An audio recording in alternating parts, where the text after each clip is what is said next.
तो बेटा टेबल है ये कि कौन कौन सी चीजें हैं जिनकी परीक्षा अनुमान के थ्रू करनी चाहिए, अनुमान प्रमाण के थ्रू। तो पहले तो आपको ये पता होना चाहिए, जो भी एग्जाम्पल आपसे पूछे कि मान लो संज्ञा की परीक्षा कैसे करते हैं, मान लो जैसे यहाँ संज्ञा लिखा है कि इसकी परीक्षा कैसे करते हैं, तो आप आंसर दोगे अनुमान से, है ना। कि मान लो कुछ भी इनमें से पूछ लो कि संघ की परीक्षा करते हैं, मान लो कैसे करते हैं कि अनुमान से करते हैं, या क्रोध की परीक्षा कैसे करते हैं तो अनुमान से करते हैं। तो ये सारी चीजें अनुमान वाले टेबल के अंदर है, तो आपको याद रखना है। ठीक, बाकी देख लेते हैं, चलो किसकी परीक्षा कैसे होती है, किस चीज के अनुमान से होती है। तो कह रहे हैं अग्नि जरण शक्ति है। अग्नि की परीक्षा जरण शक्ति से होती है, आप जो खाते हो उसको डाइजेस्ट कितने अच्छे से कर लेते हो। तो अग्नि जरण शक्ति है। बलम व्यायाम शक्ति है। तो बल की परीक्षा व्यायाम शक्ति से होती है, व्यक्ति कितना व्यायाम कर सकता है। श्रोत्र आदि भी, मतलब जो इंद्रियां हैं, इंद्रियों की परीक्षा कैसे होती है। तो श्रोत्र आदि भी शब्द आद्य अर्थ ग्रहण, ठीक है, शब्द आदि जो अर्थ हैं उनको ग्रहण करना।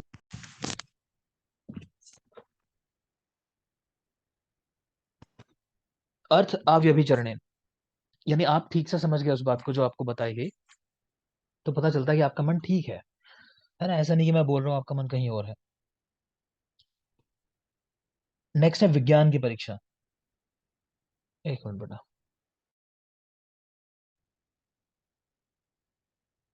तो नेक्स्ट कह रहे हैं कि रज की परीक्षा कैसे होती है, संग से होती है। कि अगर मन में कोई रज है, मतलब आप स्पष्ट नहीं हो किसी चीज को लेके, तो आपके मन में संग होगा, मतलब उसके लिए मोह होगा।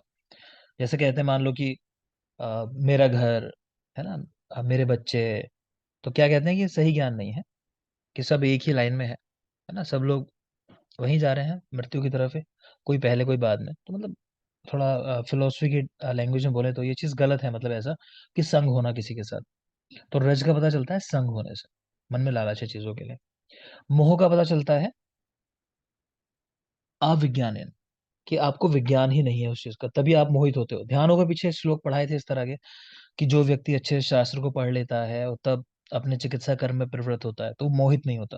तो मतलब वहां यही है कि ज्ञान है उसको तो मोहित नहीं होगा, ठीक है ना। तो मोह का पता चलता है अविज्ञान। तो देखेंगे सारे इस तरह से ही है, बस आपको समझ लेना है, मतलब मैं वन बाय वन बोलता चला जाऊंगा। क्रोध का अभिद्रोह है। अभिद्रोह, तो ऐसा कर लो, क्रोध किस पे आता है, जब हम द्रोह करते हैं किसी से, किसी के अगेंस्ट आप बोलोगे उसको गुस्सा आने लगेगा। शोक दैन्यन, तो शोक किसी को होता है चेहरे पे दैन्यता दिखती है ना। जैसे मेरी आंटी है अभी, तो उनका चेहरा आज थोड़ा उदास सा था, मैंने पूछा आंटी क्या हुआ, कि वो मेरे पोते का जो है पैर टूट गया, फ्रैक्चर हो गया बोली। तो चेहरे से दिख जाती है दीनता कुछ, अगर मन में शोक है तो। फिर है हर्ष आमोदेन, जब हर्ष में होते हो तो आप आमोद में होते हो, तो खुश होते हो। प्रीति तोषेण, जिस चीज में प्रीति है उससे आपको संतोष मिल जाता है, जब वो मिल जाती है तो प्रीति तोष। भयम विषादेन, जिससे भय है उससे विषाद करोगे, डरोगे। धैर्यम अविषादेन, धैर्य है क्योंकि आप डरते नहीं हो। अरे आ रहा होगा कोई, हम डरते थोड़ी हैं, है ना। धैर्यम अविषादेन। वीर्यम उत्थानेन, तो वीर्य उत्थान से। अवस्थानम, कह रहे हैं अविभ्रमेण, की बुद्धि अपने स्थान पे है उसका पता चलता है जब आप भ्रमित नहीं हुए। श्रद्धा अभिप्रायण, तो आपकी श्रद्धा जिस चीज में है उससे ही आपका अभिप्राय है, मतलब आप वही चीज चाहते हो। मेधा ग्रहणेन, सबसे जरूरी वाले मार्क अगर मैं करूं तो उनमें एक मेधा है, जो बहुत पूछते हैं लोग। तो मेधा का ग्रहण करने की शक्ति से, कि आपको जो पढ़ाया गया आपने कितना ग्रहण किया, ग्रैस्प किया। संज्ञाम नाम ग्रहण, ये भी बहुत पूछते हैं, संज्ञा का पता कैसे चलता है, तो नाम ग्रहण, है ना, कि आप वेल अवेयर हो नहीं हो, आप होश में हो नहीं हो, तो आप नाम बताओगे सबसे पहले कि भाई कौन हो। स्मृति स्मरणेन, स्मृति का याद कर लेने से। हियम अपत्रपणेन, लज्जा, तो उससे कह रहे हैं कि लज्जित होने से मतलब पता चलता है लज्जा का। शीलम अनुशीलनेन, शीलम, शील का पता चलता है आपके चरित्र का, जिसका आप अनुशीलन करते हो लगातार, जिस चीज पे रहते हो, है ना। द्वेषम प्रतिषेधेन, जैसे द्वेष है उसके प्रतिषेध करोगे, हमेशा उसके एंटी रहोगे। उपधि अनुबंधेन, तो ये काफी कंट्रोवर्शियल है ये वाला पॉइंट, लोग इसको क्लियर कट समझ नहीं पाते, तो जो लिखा है वैसे ही हम याद करेंगे। मतलब उपधि अनुबंध सीधा रट लेना, लिखा है इन्होंने वैसे। असफलता का पता चलता है कपट से, कि व्यक्ति बेईमान हो जाता है। होता है ना, बैट बॉल खेलते हैं ऐसे, तो कोई लड़का आउट हो जाता है कि नहीं नहीं आउट नहीं हूँ, खासकर इसका बैट होता है तो वो लेके भाग जाता है कि नहीं मैं आउट नहीं था, नहीं तो चलो गेम खत्म बस। तो ऐसे कि कपट करने लगते हैं जब असफल हो गए तो। धृति आलोल्यम, तो धृति आलोल्य, कि आप, मतलब आपकी आत्मा कह लो कि वो पवित्र है, उस पर कंट्रोल है आपका। तो जो आप लालची नहीं होते हो, कितना भी सामने हो तो लालच नहीं है उसके लिए, चाहे कुछ भी हो। नेक्स्ट है वश्यता, यानी आप कंट्रोल में हो। तो विधेयता, तो जिस विधि का आपको बताया जाए प्रयोग करो, आप वैसे यूज कर रहे हो, है ना। तो विधेय यानी विधि, समझ सकते हो कि वश का पता चलता है विधि से, कि जब आप उसकी विधि को फॉलो करते हो। फिर है वै भक्ति, साथ में व्याधि समुत्थानानि, काल देश उपशय वेदना विशेषण। तो इसको लोग इस तरह याद करते हैं कि वै का पता चलता है काल से, समय से, है ना। आप टाइम की बात करते हो कि कितने समय से हो आप इस दुनिया में, कि 70 साल हो गए तो आप बूढ़े हो गए हो, ऐसा करके। फिर भक्ति आपके देश से पता चलती है, अगला पॉइंट जो देश, देशभक्ति, कि आप किस देश के हो, है ना। इवन जो इंडियन से बाहर रहते हैं, अभी अमेरिका में भी रहते हैं, तो जब कोई इंडियन जाता है तो उसे बड़ा अच्छा सा लगता है ना, कि मोदी जाते हैं कभी तो सारे इंडियन इकट्ठा हो जाते हैं। तो हमारे देश से हमारी भक्ति होती है। साथ में, तो जो उपशय है वो ही साथ में है, आपने परिभाषाएं भी पढ़ी हैं, साथ में और अर्था ही उपशय अर्था, ध्यान है। नेक्स्ट है व्याधि, तो व्याधि का वेदना से पता चलता है, हर व्याधि की अपनी अलग तरह की वेदना होती है, ठीक। तो नेक्स्ट है व्याधि, ये पॉइंट बहुत जरूरी है। व्याधि का पता कैसे चलता है, गूढ़ लिंग उपशय अनुपशय अभ्याम। तो कह रहे हैं व्याधि के गूढ़ लक्षण, छिपे हुए रहस्य, वो कैसे पता चलते हैं। तो उपशय और अनुपशय दोनों के लिए लिखा है, दोनों से, उपशय अनुपशय अभ्याम। दोष प्रमाण विशेषण, दोषों का प्रमाण पता चलता है। अपचार विशेषण, अपचार कहते हैं कितना आपने गलत चीजें की, मतलब तो उतने ही दोष बड़े होंगे शरीर के अंदर, तो आइडिया लगा लिया कि भाई अच्छा ये चीजें कर रहे थे तो मतलब बड़ा नुकसान हुआ होगा, तो अपचार विशेषण। आयु के क्षय का पता चलता है अरिष्ट से, अरिष्ट देखे पता चल गया कि भाई इतने दिन का अरिष्ट है। जैसे मैंने बताया रोहिणी है, शंखक है, 3 दिन के अरिष्ट है, हो जाए तो अच्छा, 3 दिन से ऊपर जीवन नहीं है ना। आजकल मैं देख रहा था कि किसी डॉक्टर ने पेशेंट को देखा, बोला कोई समस्या नहीं, बस तुमको ये जो गोलियां हैं ये जीवन भर खानी है। तो पेशेंट देखता है कि 3 ही गोलियां, कहता है 3 ही गोलियां हैं। तो डॉक्टर पे इशारा करता हूँ कि रोज एक खानी है, नहीं समझे। तो 3 ही दिन का टाइम था उसका, जीवन 3 ही दिन का बचा था, है ना। तो 3 गोलियां दे दी थी डॉक्टर ने कि तीनों एक एक दिन खानी है। तो ऐसे ही है। तो आयु के क्षय का पता चलता है अरिष्ट से, है ना, कि अरिष्ट देखे पता चल गया आयु कितनी है। उपस्थित श्रेष्ठवम, कल्याण अभिनिवेशन। तो अगर आपका जो सत्व है वो श्रेष्ठ वाला है, यानी सत्व को हम श्रेष्ठ ही कहते हैं, लेकिन उसमें भी ऐसा मान लेते हैं कि कोई मानसिक सत्व का व्यक्ति है, सॉरी, कोई राजसिक सत्व का व्यक्ति है, कोई तामसिक सत्व का है, कोई सात्विक सत्व का है, ठीक है ना। तो वो चीज कहना चाह रहे हैं कि सत्व वाला जो व्यक्ति होता है, स्ट्रॉन्ग सत्व है जिसका, तो वो सभी का कल्याण चाहते हैं, है ना। यज्ञ वगैरह भी करते हैं, सुना होगा, विश्व का कल्याण हो, ऐसा बोलते हैं। तो उस समय यही मानते हैं कि हम जो है बिल्कुल पवित्र फॉर्म में है, बिल्कुल स्ट्रॉन्गेस्ट फॉर्म के अंदर। आमलम सत्वम आविकारेण, कि जब कोई मल नहीं है मन के अंदर, तो मतलब आपका सत्व जो है बिल्कुल ठीक है। तो ये चीजें तो मैंने बता दी बेटा, रटनी आपको ही है। जैसे चरक सूत्र 25 आपने याद किया होगा, मेहनत की होगी, उसी तरह यहाँ भी थोड़ी सी मेहनत लगनी है, ठीक है। तो देख लेना, मतलब दोबारा बताऊं कोई मतलब नहीं निकलता, आपको रटना है। जिनको मैंने मार्क किया, या मैं चलो एक बार बता दे रहा हूँ फिर से, कि जो ज्यादा जरूरी है, जो मतलब मुझे बहुत जरूरी लगती है कि हाँ ये तो याद होने चाहिए, उनकी सिर्फ बात कर लेता हूँ मैं। एक तो अग्नि जरण शक्ति, रज संग,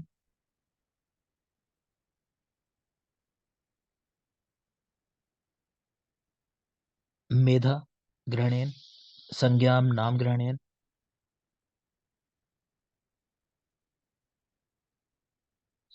व्याधि गूढ़लिंगम व्याधि उपशानुपशभ्याम, और दोष प्रमाण विशेषण, अपचार विशेषण। इतने तो कम से कम बिल्कुल रट लेना, है ना। है तो सारे जरूरी, लेकिन ये तो बिल्कुल याद होने चाहिए। आगे देखते हैं, चैप्टर नंबर 5। तो बताओगे जरा, ये चैप्टर पढ़ाया, मतलब पूरा था, वहां कवर था सब कुछ, क्या साथ साथ वो भी डिस्कस किया था, सुश्रुत शारीर में से कि भाई श्रोतस ये होते हैं, वो वाला पोर्शन था उस लेक्चर में, नहीं था। नहीं सर। नहीं वो सर। वो पोर्शन नहीं था, ठीक है, चलो कोई बात नहीं। यहाँ का पूरा था चैप्टर, ये कंप्लीट था, यहाँ सब कुछ पढ़ा दिया। यस सर, ये कंप्लीट है। चलो कोई बात नहीं, वो मैं अलग से पढ़ा दूंगा, उसमें कोई इशू नहीं है। एक तो सवाल कर लूँ तो पता चल जाएगा कितना पढ़ा कितना नहीं। Anshul, yes sir. बेटा, चिंत्यम अचिंत्य आचिंत्यात। चिंत्या नाम आचिंत्यात मतलब ये कौन से श्रुति दृष्टि का निदान है?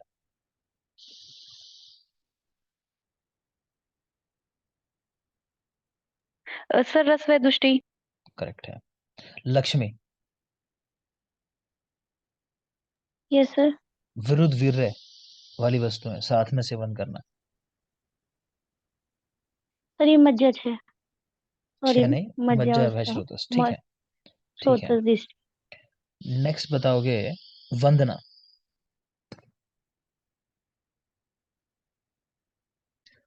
वंदना, माइक ऑन करोगे बेटा? श्रोतस का वर्ण कैसा होता यस है? सर। श्रोतस का वर्ण कैसा होता है? वर्ण। बताया है, अगर चैप्टर पढ़ा है तो बताया होगा। धातु जैसा सर। कौन सी धातु जैसा?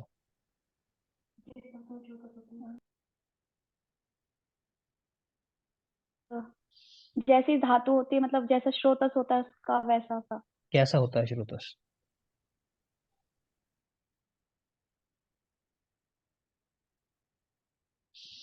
सर पता नहीं।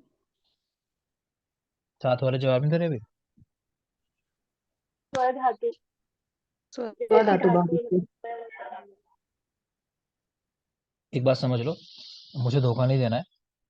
हम्म, अगर उस लेवल तक जा सकते हो कि एग्जामिनर को धोखा दे सकते हो, तब तो ठीक है ना? मेन तो टारगेट वही है ना, उसको धोखा दिया तो ठीक है, दे पाए तो। यहाँ कोई फायदा नहीं। आता है तो बताओ, नहीं आता नहीं बताओ, और आना चाहिए। ठीक। बिल्कुल नहीं बेटा, मैं फिर बोल रहा हूँ, अगर आपको नहीं आता ना, मैं उससे ज्यादा खुश हूँ आप साफ कह दो कि नहीं आता, कि मैंने पढ़ा नहीं, तो उससे एक उम्मीद है कि कल याद कर लोगे। आज अगर बेईमानी से सुना दिया, फिर क्या होगा? ना तो मैं ये कहूंगा कि कल तुमसे सुनूंगा बेटा, है ना, और तुम भी निश्चिंत हो जाओगे कि अच्छा जवाब दे दिया। तो इससे सिर्फ क्या होगा? नुकसान होगा। अच्छी कंडीशन वो भी नहीं है कि मुझे याद नहीं है, लेकिन फिर भी इससे बेहतर है। चरक विमांच है। ये हुआ।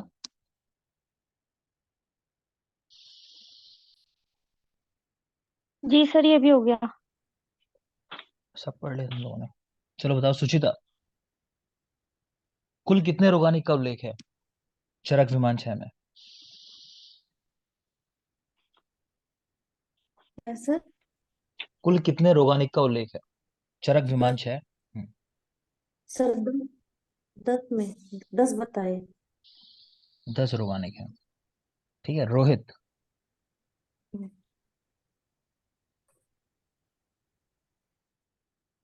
रोहित। Yes sir. अनुबंधी और अनुबंध, इनमें से प्रधान कौन होता है? सर अनुबंध्य होता है प्रधान, अनुबंध्य। अनुबंधीय प्रधान है। अनुबंध अनुबंध। का ठीक प्रधान। है। ठीक है। अंशुल। Yes sir. बल भेद से रोग कितने प्रकार के होते हैं? सर दो प्रकार के। 2 प्रकार के, चलो करेक्ट है। मृदु और दारुण सर। ठीक है। तो आगे आ जाते हैं। नेक्स्ट चैप्टर है चैप्टर नंबर 7। ठीक, बहुत जरूरी चैप्टर है, ध्यान से देखना, सवाल आते हैं। तो बेटा चैप्टर का नाम है व्याधित रूपीय विमान अध्ययन। ठीक है, इसकी जरूरी चीजें क्या है चैप्टर की, पहले वो सुन लो, थोड़ी सी कहानी सुन लो, फिर आगे चलता है। तो चैप्टर के अंदर कृमि बताया गया है, मेनली कृमि। कृमि की संख्या होती है 20। अगर आपसे कोई जनरल आंसर पूछे, कोई रेफरेंस ना दे, पूछे कृमि कितने होते हैं, तो आंसर 20 ही का हो गया। एक बात। दूसरा, आपसे ये पूछा जाएगा कि एक व्याधि है शूत्र, स्किन डिसऑर्डर है, कुष्ठ के साथ ही उसको हम लोग पढ़ते हैं, कुष्ठ और शूत्र। तो बाकी लोगों ने तो कुष्ठ के साथ रखा है, और वाग्भट का आप देखोगे ना एक्सप्लेनेशन, तो शूत्र के साथ रखा है। ठीक है, ये बात पता होनी चाहिए आपको कि शूत्र के साथ ही उसको डिस्क्राइब किया है। तो ये भी मान लेते हैं कि शूत्र का संबंध कहीं ना कृमि के साथ है। थोड़ा सा इस तरह का कॉन्सेप्ट है, ये वाइवा का क्वेश्चन है, इन जनरल नहीं पूछा जाएगा आपसे। तो वाग्भट ने शूत्र का उल्लेख जो किया कृमि के साथ किया। एक और जरूरी बात है, इस चैप्टर के अंदर ये बताया हुआ है कि जब हम स्नेह का पाक करते हैं, तो उसमें कुछ लक्षण आते हैं, जैसे आप घी पकाते हो या तेल पकाते हो, कुछ लक्षण आते हैं। तो बाकी तो हम पढ़ेंगे जो भी है, एक कैरेक्टर इस चैप्टर में बड़ा अलग दिया हुआ है जो आपको पता होना चाहिए।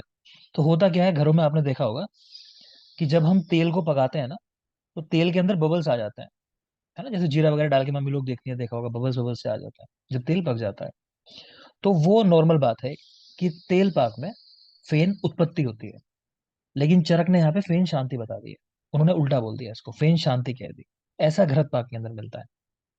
एक और बात सुन लोगे, क्योंकि उस स्टेटमेंट के ऊपर क्वेश्चन ना अलग अलग जगह मिल चुके हैं। तो वही बात है कि जो कृमि होते हैं उनको सामान्य रूप से जो मधुर चीजें वो पसंद होती है, मधुर। और एक रक्त के लिए हम मान लेते हैं जनरल कि उनकी एफिनिटी है कि उसको देख के अट्रैक्ट होते हैं रक्त की तरफ और मीठी चीजों की तरफ। तो ऐसे जो भी निदान है, गुड़ हुआ या मीठी चीजें जो भी हुई या फिर गन्ने से बनी चीजें जो भी हैं, उनकी तरफ अट्रैक्ट होंगे। इसी तरह चिकित्सा में क्वेश्चन आता है शालाक्य जब हम पढ़ेंगे, ठीक है, उसमें नासागत कृमि को निकालने की चिकित्सा है कि रक्त का नस्य देना चाहिए, रक्त का नस्य। तो वहां भी कॉन्सेप्ट यही है कि रक्त की तरफ कृमि अट्रैक्ट होंगे तो आ जाएंगे और वो फिर शुरवरेचन से निकाल देंगे उसको बाहर। ठीक है ना। तो ये कुछ बेसिक बातें हैं, इनको जानना है बस आपको। बाकी चैप्टर अभी देखते हैं क्या क्या लिखा हुआ है। तो चैप्टर 7 व्याधित रूपीय विमान अध्याय। कृमि सभी के 20, ऐसे याद करेंगे, सभी के कृमि 20। चरक की बात करते हैं स्पेशली अभी। तो एक ट्रिक लिखी है यहाँ पे, पूरक। पूरक का बेटा मतलब है पुरीषज, रक्तज और कफज। पुरीषज, रक्तज और कफज, इनकी संख्या क्रमशः 5, 6 और 7 है।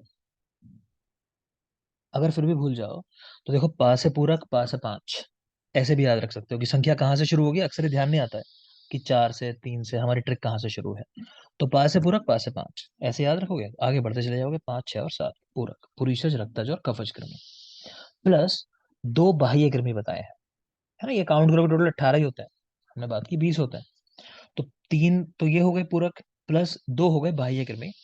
ये है यूका और पिपीलिका, है ना। तो जो जू वगैरह होते हैं उनको समझ, लाइस। तो यूका पिपीलिका 2 ये बताए इन्होंने। टोटल कृमि इनके 20 हो गए। सुश्रुत की अगर बात करें, एक सवाल पूछा जाता है कि सुश्रुत ने बाह्य कृमि बताए हैं या नहीं बताए हैं। तो सुश्रुत ने बेटा बाह्य कृमि का उल्लेख नहीं किया, स्पेशली याद रखना। चाहो तो यहाँ लिख लो, कहीं लिखा हो आगे, नहीं लिखा हो पता नहीं मुझे, लेकिन आप याद रखो सुश्रुत ने बाह्य कृमि नहीं बताया। ठीक है। तो इनके जो है 20 इनके भी होते हैं। तो इनकी संख्या कैसे पूरी होगी पूरक में, तो 7, 7 और 6, 7 पुरीषज, 7 रक्तज और 7 कफज। ठीक है, 7, 7, 6, 20 हो गए। नेक्स्ट बात आती है आचार्य शारंगधर की। उनके कृमि की संख्या है 21, बाकी सबके 20 है, शारंगधर के 21 है। तो कौन सा कृमि अतिरिक्त बताया इन्होंने, तो स्नायु कृमि। स्पेशली याद रखना है, पूरक चरक की तरह 5, 6, 7, प्लस 2 बाह्य कृमि की जगह 3 बाह्य कृमि कह दिए। उन 3 में से एक्स्ट्रा कौन सा है, स्नायु कृमि। तो टोटल संख्या हो जाती है 21। अगर ध्यान आ रहा हो तो ये वही शारंगधर हैं जिन्होंने 10 रक्त नानात्मक व्याधियां बताई हैं। 10 रक्त नानात्मक व्याधि, रक्त को चतुर्थ दोष स्वीकार किया आचार्य सुश्रुत ने, लेकिन 10 रक्त नानात्मक व्याधियां इन्होंने बताई हैं शारंगधर ने। एक और बात है, स्नायु कृमि यहाँ शारंगधर का देख पा रहे हो, आप लोग बड़े कंफ्यूज होते हो। स्नायु को रोग पूछूंगा तो किसका है, व्रत माधव। ठीक है, तो वो वृंद माधव का है, 9th सेंचुरी वाले। आगे देखिए सुश्रुत। तो रेफरेंस लिखा हुआ है, कोई काम की बात नहीं। आप ये देखो, कृमि वही पूरक, 7, 7, 6। हाँ बेटा, हाँ वृंद माधव। क्या हुआ, कोई कंफ्यूजन। माधव 7 के हैं, वृंद माधव 9 के हैं, ठीक है ना। तो हम बात कर रहे थे पूरक 7, 7, 6, सुश्रुत की बात कर रहे हैं अभी। तो कह रहे हैं कफ से उत्पन्न होने वाले कृमि आमाशय में प्रसव करता है, पुरीष से उत्पन्न होने वाले कृमि पक्वाशय में, और रक्त से उत्पन्न होने वाले कृमि धमनियों में। समझ आ रहा होगा, आमाशय जो है कफ का स्थान है, तो कफ से उत्पन्न होने वाले कृमि वहां प्रसव कर रहे हैं। पक्वाशय पुरीष का स्थान है, तो पुरीष से उत्पन्न होने वाले कृमि पक्वाशय में, और रक्त से उत्पन्न होने वाले कृमि क्योंकि धमनियों में रक्त ही रहता है तो वहां प्रसव करते हैं। अब आगे एक सवाल आएगा, देखो मैं भी जवाब उसका आपको बता रहा हूँ कि सवाल पूछा जाता है इनमें से कौन से कृमि हैं जो बहुत सूक्ष्म होते हैं, जिनके पैर नहीं होते। 2 सवाल मिलता है, तो वो रक्तज कृमि होता है। कारण क्या है, तो रक्त को पैरों की जरूरत नहीं है। कोई रक्त के अंदर अगर पहुंच जाए तो रक्त जैसे जैसे चलेगा तो रक्त के साथ वो भी मूव कर जाएंगे, तो उनको पैरों की जरूरत नहीं है ना, बहुत छोटे होंगे, तो वो रक्त वाले होते हैं। तो अभी ध्यान रख लोगे। नेक्स्ट आगे देखो, यहाँ लिखा है, वैसे थोड़ा धुंधला हो चुका है यादों में, कि सुश्रुत ने कृमि का बाह्य भेद नहीं माना, लिखा हुआ है देखो। कृमि 20 संख्या 20 बात हो गई। उत्पत्ति की दृष्टि से 3 तरह के, वही पूरक। अब ये कृमि के नाम लिखे हैं, ये भी आपको याद रखना है। एग्जाम में सवाल ऐसा आ जाता है कि बताओ चिप कृमि किस कृमि का प्रकार है, कोई भी नाम दे देगा कि ये किस कृमि के अंतर्गत आता है, पुरुषज में, रक्तज में, कफज में। तो ऐसे हमें आइडेंटिफाई करना होता है। तो देखते हैं। सुश्रुत के पुरुषज कृमि 7 पढ़ चुके हैं हम लोग। नंबर 776 पूरक। कौन से 7 हैं उनके लिए एक ट्रिक लिखी है यार, कि आज विजय ने किप से चिप्स खरीदे और गुंडों ने दोनों मुखों से चुरा लिए। विजय गया होगा किप की दुकान पे, वहां से चिप्स खरीदे और गुंडों ने जो है दोनों मुखों से, 2 मुख होंगे उनके, चुरा लिए। रावण का भाई हुआ गुंडा, 10 मुख नहीं थे, 2 ही मुख थे, उससे चुरा लिए। मतलब है आज यानी अजवा, विजय ने तो विजवा, किप से तो किप, चिप्स खरीदे, चिप, चिप्पे है किप्पे चिप्पे ऐसा करके चिप्स खरीदे।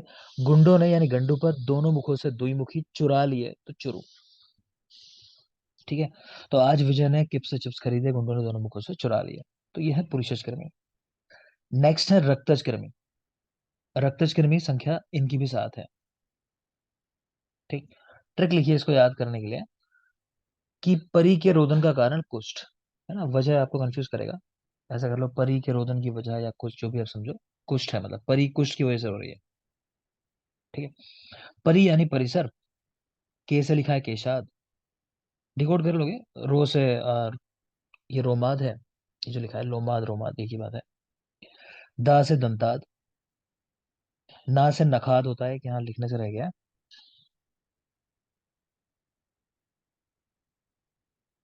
की से किक्किस, कुष्ठ यानी कुष्ठज कृमि। मैं बोल रहा हूँ एक बार, तो परी के रोदन की वजह कुष्ठ है, तो मतलब परी से परिसर, तो इसमें नाम लिखा होगा देख लेना, ये रहा परिसर। तो परी के रोदन, के मतलब केशाद, रोदन रो से रोमाद, मतलब यही वाला रोमाद।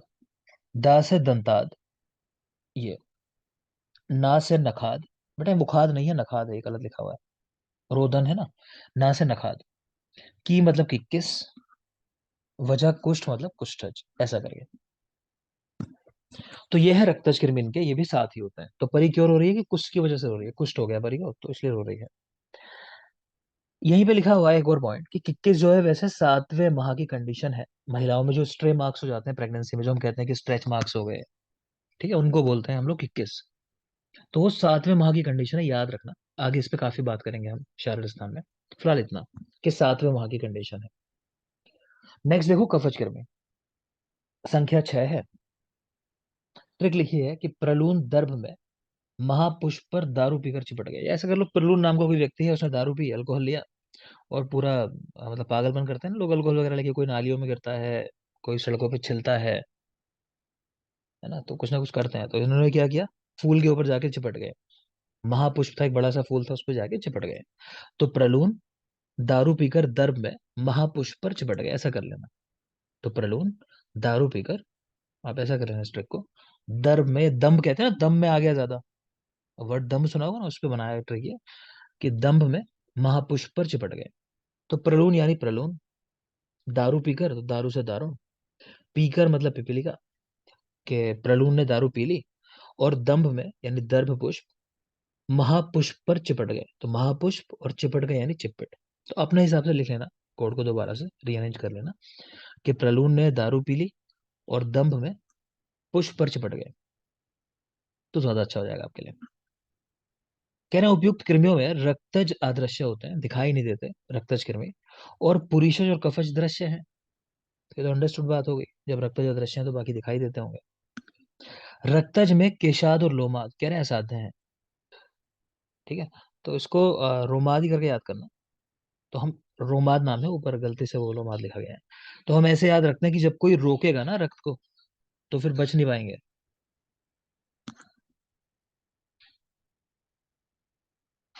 असाध्य कंडीशन हो जाएगी जब कोई रोकेगा, समझ में आ रहा है। रक्त को कोई रोके, रोके यानी रो से रोमाद, और के मतलब केशाद, कि रक्त को कोई रोकेगा तो कैसे जिएंगे, है ना, तो असाध्य कंडीशन हो गई, बच नहीं पाएंगे, याद करने के लिए। आगे जो है वो एक जनरल श्लोक है, कि कृमि की वजह से क्या लक्षण आते हैं, याद कर लोगे। याद होना चाहिए श्लोक है। ज्वरो विवर्णता शूलम, हृदरोग सदनम भ्रमा, भक्त द्वेषो अतिसारश्च, संजात कृमि लक्षण। कृमि के लक्षण क्या क्या है? ज्वर का होना, विवर्णता, शूल, हृदय रोग, सदन, भ्रम, भक्त द्वेष यानी भोजन का मन न होना, अतिसार, तो ये सब कृमि के लक्षण हैं।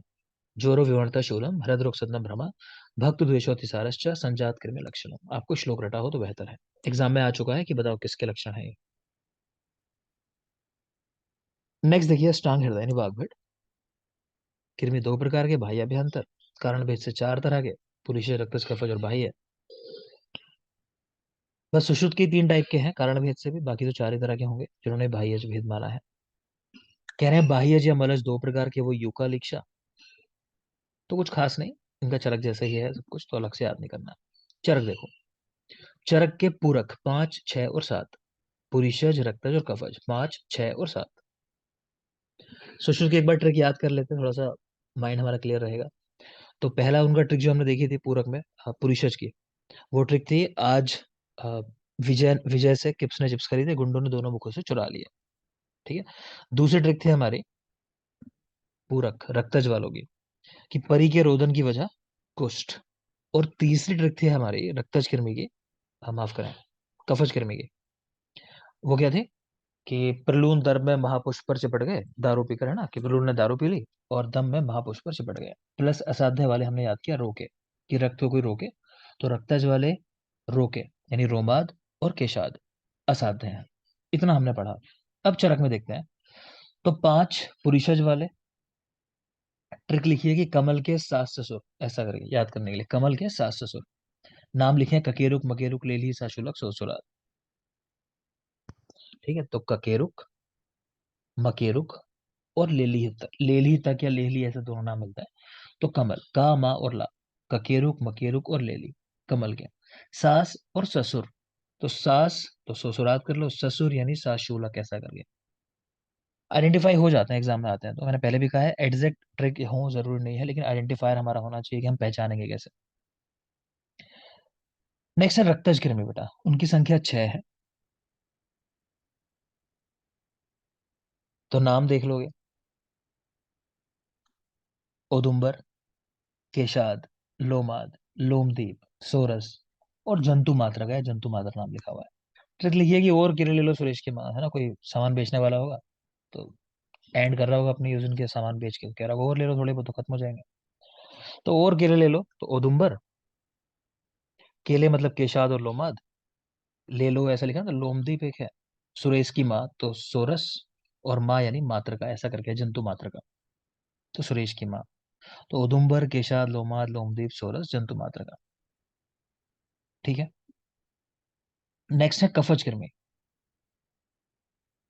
7 है संख्या। मैं इसको इस तरह याद रखता था कि आउच मदहोश, कि कोई बेहोश होकर गिर रहा है तो आउच कह के बेहोश होकर गिर गया, मतलब है ना, कि मदहोश हो गया, मतलब कि बेहोश हो गया, आउच मदहोश ऐसा।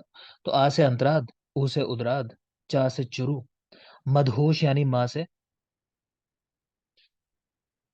महागुद, दा से दर्भ पुष्प, हा से हृदय चरा और सा से सुगंधिक। तो आउच मदहोश ऐसा करके ये पहले पहले लेटर उठ के आ जाता है।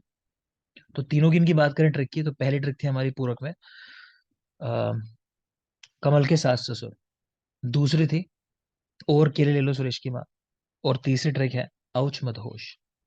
ठीक है, अब जितना बार बार देखोगे इन चीजों को पढ़ोगे तो याद हो जाएंगे। नेक्स्ट है स्नायु कृमि का प्रथम वर्णन, शारंगधर ने किया, और स्नायु रोग का प्रथम वर्णन माधव ने किया, 9th सेंचुरी, बात हो चुकी है। स्नायु रोग को तंतु या गंडज रोग भी कहते हैं। थोड़ा सा लिखा है स्नायु रोग के बारे में, जान लो। अब नहीं पूछा जाता है, लेकिन फिर भी जो लिखा है उसको पढ़ लेते हैं एक बार। कह रहे हैं ये रोग विशेषता राजस्थान में होता है, भारत में ये मुसलमानों के साथ 8वीं सदी में आया था। स्नायिक रोग में क्या होता है, शाखाओं में कुपित, वात आदि दोष त्वचा पर विसर्प के समान शोथ उत्पन्न कर देते हैं। उन शोथ का भेदन करने पर वहां उष्णता बढ़ने से स्नायु को सुखाकर उसमें तंतु के समान वृत्त श्वेत वर्ण का जीव उत्पन्न कर देता है। वह जीव धीरे धीरे शत से बाहर निकलता है, उसके निकलने से शोथ का शमन हो जाता है। इस रोग को स्नायुक रोग या निरहुआ कहते हैं, निहरुआ। ठीक है। कह रहे हैं इसकी चिकित्सा विसर्प रोग के समान करनी चाहिए। तो कुछ ऐसा नहीं है इसमें रटना हो, बस मुझे ध्यान आता है कहीं गाइड में या कहीं क्वेश्चन लगाया है कुछ ऐसा कि इनमें से किस रोग के अंदर शोथ से जंतु निकलता है, ऐसा कुछ क्वेश्चन कहीं बना रखा है गाइड वगैरह में आपके, तो थ्योरी पढ़ लोगे समझ में आ जाएगा। प्लस ऐसा दो रोग के बारे में है कि ओरिजिनली के इंडिया में नहीं थे, कि बाहर से आते हैं।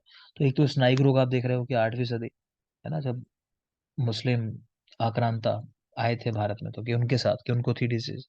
ऐसे एक दूसरी कंडीशन जो ज्यादा कॉमन क्वेश्चन बनता है वो है फ्रंग। उसका नाम ही है फ्रंग, इसी नाम पे है कि फ्रंगी विदेशियों से आया भारत में। तो उसका उल्लेख जो है पहली बार राव प्रकाश ने किया है 16वीं शताब्दी के अंदर, वो भी जरूरी रोग है, उसको भी याद रखेंगे। और इसमें कुछ खास है नहीं। स्नायु रोग के भेद की 8 भेद है, 7 प्लस रक्तज। मैंने कहा रोग ही जरूरी नहीं है, तो ये बात तो कोई सेंस ही नहीं बनती, इनको याद करें हम जब रोग ही जरूरी नहीं। देख लो जल्दी जल्दी बस एक बार। इस रोग में स्नेहन स्वेदन लेपन का काम करना चाहिए। वातिक अगर कंडीशन हो तो अहिंसरा मूल का लेप, गोमूत्र का लेप करना चाहिए। पैतिक में पंचवल्कल, कफज में कांचनार त्वक लेप, और रक्तज में वट प्लक्ष, इनकी त्वक का प्रयोग। ठीक है। कहने की और बाह्य प्रयोग के लिए क्या यूज करोगे, तो कुछ नाम दिए, अश्वगंधा आदि लेप, बबूल बीज आदि लेप, शिग्रू मूल आदि लेप, सुधा आदि लेप, कांचनी लेप, तिल पिन्याक लेप। मत याद करना, कोई जरूरी नहीं है। ट्रिक लिखी है मैंने, मगर मैं ट्रिक की बात नहीं कर रहा क्योंकि जरूरी नहीं है।